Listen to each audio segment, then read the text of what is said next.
heart-pounding roar of a Premiership glory that echoed through Brisbane like thunder after a decade-long drought, Walsh stood tall as the electric fullback who ignited the Broncos' impossible comeback against the Storm, dancing through defenders, scoring that solo try etched in NRL immortality, and hoisting the trophy under fireworks that lit up the night sky. But here's the gut-wrenching twist that no one saw coming. The man who carried his team on his back, the kid from Cherbourg who rose from street footy scraps to grand final legend, was brutally overlooked for the club's crowning jewel, the Paul Morgan medal. Whispers in the dressing room turned to stunned silence as the envelope was opened, leaving fans reeling. How could the hero of the hour be sidelined? This wasn't just an award snub. It was a seismic shockwave ripping through the celebration, questioning loyalty, legacy, and what it truly means to be a Bronco in the afterglow of victory. Picture the scene, confetti still falling like golden rain, champagne corks popping in rhythm with heartbeat drums, yet Walsh's smile faltered just a flicker, masking a storm of what-ifs brewing beneath. The 2025 season had been a rollercoaster scripted for Hollywood. Early stumbles with injuries sidelining stars, a mid-season slump that had pundits writing obituaries, only for Walsh to explode in the finals like a supernova, his speed blurring lines, his vision carving miracles. He shared the back of the year honours with Kotoni Staggs, a nod to his blistering form, but the top prize? Elusive. As the presentation night unfolded in a glittering ballroom pulsing with Premiership pride, the men's squad ending 19 years of hurt, the women's NRLW team clinching their own trophy in a double triumph that doubled the delirium, eyes locked on that podium. And then, the bombshell dropped harder than a Billy Slater tackle. The winner wasn't the flashpoint fullback, but a prop who embodied the grind. Who could dethrone the golden boy? Hang on, because the revelation will leave you questioning everything you thought you knew about Broncos blood and bronze. The air thickened with anticipation, a cliffhanger thicker than Suncorp fog, as the MC's voice cut through. Payne Haas, the unbreakable enforcer, claimed his throne. If this betrayal has your blood boiling, hit that subscribe button right now and join Aussie NRL updates for the raw, unfiltered truth on every NRL heartbreak. Don't miss a beat, or you'll regret it forever, deep in the velvet shadows of the Broncos' lavish presentation gala, where crystal glasses clinked like victory bells and the scent of fresh laurels hung heavy. Payne Haas emerged not as the silent colossus of the pack, but as the undisputed kingpin, snatching the Paul Morgan medal with a grip that mirrored his on-field dominance. 6 times now, a record etched in club lore like ancient runes on a warrior shield. Haas, the Queenslander born of Fijian fire and unyielding will, hadn't just played the season, he devoured a whole, from the brutal Origin series where he shrugged off cannons like cobwebs, to those furnace-hot Queensland derbies where his charges splintered defences like dry timber under storm. Surprise surged through the crowd like an illicit spark. Walsh's late-season sorcery was poetry in motion. Yes, but Haas? He was the unrelenting prose, the foundation stone that held the house when gales howled.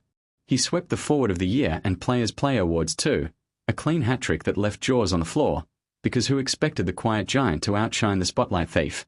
Yet there it was, the moment of pure astonishment. Haas's acceptance speech, raw and rumbling, crediting the brothers who bled with me, his eyes glistening under the chandeliers, revealing cracks in the armor of the man who'd powered through a season of personal tempests, family whispers of relocation rumors, contract tussles that tested his Bronco soul. The storytelling unfolded like an epic saga. Haas's journey from a teen prodigy dodging doubters to the Premiership anchor, his barnstorming runs in the decider setting the stage for Walsh's magic, yet earning the nod for sheer, season-long savagery. Meanwhile, other accolades rained down. Ben Talty's Rookie Firecracker Award for his mid-year meteoric rise from NSW Cup obscurity, Pat Carrigan's most consistent badge for his captain's steel that glued the chaos. In the NRLW corner, Tamika Upton reigned supreme, her Dally M glow illuminating triple crowns, while Julia Robinson's grit shone steady. But as laughter mingled with the clink of toasts, a darker undercurrent swirled. Farewells loomed like ghosts at the feast, 12 souls departing this sacred ground. Which unsung hero's exit would sting deepest, tearing open wounds fresh from the win? The room held its breath, the narrative teetering on a knife's edge, because one name alone could shatter the night's fragile joy: Kobe Heathericto, the knee-shattered gladiator whose grand final grit birthed legends. And welcome to Aussie NRL Updates, your frontline dispatch in the NRL wars. Stick around, the tears are just begin as the Broncos ballroom symphony swelled to a crescendo of cheers masking quiet sobs. The farewells crashed in like a rogue wave, sweeping away 12 warriors who'd forged the double Premiership dynasty, 5 from the men's NRL juggernaut, 7 from the NRLW Trailblazers, each exit a chapter ripped from the heart, leaving scars that time might heal but never erase. First, the men's exodus. Kobe Heathericto, the Colossus with knees twisted like pretzels in the grand final inferno, who barreled through agony to unleash Walsh's ghost try, now chasing Love's call to Manly in 2026, his Sydney-bound girlfriend pulling strings the Broncos couldn't match, freeing cap space for Pakes, Jensen, Gosiewski, a bittersweet trade of heart for harmony that stunned the suits. Then Tyson Smoothie, the hooker who clawed from fourth-string shadows to Prilim and decider stardom, only to sail for Wakefield Trinity's Super League shores, surplus in a sea of returning talents like Hunt and Walters, a rags-to-riches arc flipped on its head, his grin masking the ache of leaving the club that reborn him. Jock Madden's quiet return to West's Tigers, 15 games deep but 0 under Maguire's laser gaze, a whisper of what ifs. Selwyn Cobbo's shocking demotion from wing wizard to bench exile, overtaken by Mariners' meteors and Arthur's ascent, now dolphin-bound in a move that screamed misplaced faith. Israel Leota, the untapped outside back prodigy, ditching codes for rugby union's Moana Pacifica allure, exotic pastures greener than Red Hills promise. The NRLW goodbyes hit harder, laced with gold.